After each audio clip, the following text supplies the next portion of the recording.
श्री स्वामी समर्थ. श्री स्वामी चरित्राचे क्रमशः 3 अध्याय करण्यासाठी म्हणजे कशासाठी? पहिला अध्याय पूर्वकर्म नष्ट होण्यासाठी, दुसरा अध्याय वर्तमान काळामध्ये सद्बुद्धी व चांगले कर्म घडण्यासाठी, तिसरा अध्याय भविष्य उज्ज्वल होण्यासाठी. श्री स्वामी समर्थ मंत्र जपाच्या 11 माळी कशासाठी? गुरुसाठी पहिली माळ, आईसाठी दुसरी माळ, पित्यासाठी तिसरी माळ आणि पित्रांसाठी चौथी माळ. पुढील 6 माळी षडरिपूसाठी. 5वी माळ काम, 6वी माळ क्रोध, 7वी माळ लोभ, 8वी माळ मोह, 9वी माळ मद, 10वी मत्सर आणि फक्त 11वी माळ स्वतःसाठी असते, कारण आपली पायरी ही 11वी आहे.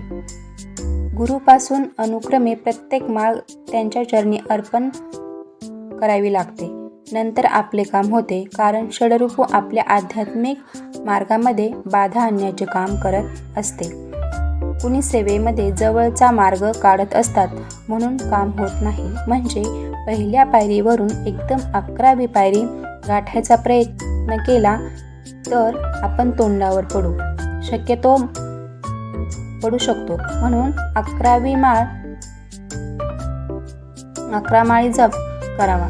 श्री स्वामी समर्थ. महाराज अर्पणमस्तु. सबसे बड़ा गुरु, गुरु से बड़ा गुरु का ध्यास. श्री स्वामी समर्थ.